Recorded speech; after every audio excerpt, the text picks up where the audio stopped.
காலையில் நான் எப்போவுமே பிரேக்ஃபாஸ்ட் சாப்பிடவே மாட்டேன்னா ஸ்கிப் பண்ணிவிடுவேன். என் ஹஸ்பண்ட் இதனால் என்னை திட்டிக்கிட்டே இருப்பாங்க சாப்பிட்றது இல்லைன்னு சொல்லிட்டு. டீ குடிக்கிறதுனாலே என்னவோ தெரியல சாப்பிடவே தோண மாட்டேங்குது. பிரெட் இருக்குது, சீஸ் இல்லாமல் மைனஸ் வச்சு ஒரு சிம்பிள் சாண்ட்விச் தான் பண்ண போகிறேன். சீஸ் வீட்டில் இல்லை, அதனால தான் சீஸ் இல்லாத சாண்ட்விச்.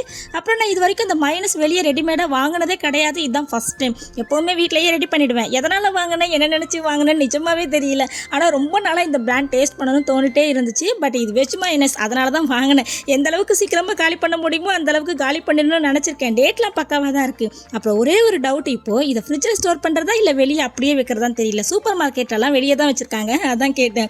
என்ன மாதிரியே யாராவது இப்படி பண்ணுவீங்களான்னு கமெண்ட்டில் சொல்லுங்கள். இந்த பிரெட் பேக்கெட்டில் அந்த ஃபஸ்ட்டு பிரெட்டை மட்டும் தூக்கி தூர போட்டுருவேன். அது ஏன்னு தெரியல. சாண்ட்விச் பண்ணும்போது மட்டும் இல்லை, பிரெட் வச்சு என்ன பண்ணாலும், ஏன் டீக்கே தொட்டு சாப்பிட பிரெட் வாங்கினாலும் அந்த ஃபஸ்ட்டு பிரெட்டை நான் தொடுறது கிடையாது. அது ஏன்னு எனக்கு தெரியல. நான் மட்டும் தானா இல்லை எல்லாரும் அப்படி தான் பண்ணுவீங்கன்னு தெரியல. அப்புறம் இந்த பிராண்ட் மைனஸ் உண்மையாகவே நல்லா தான்ப்பா இருந்துச்சு டேஸ்ட்டு.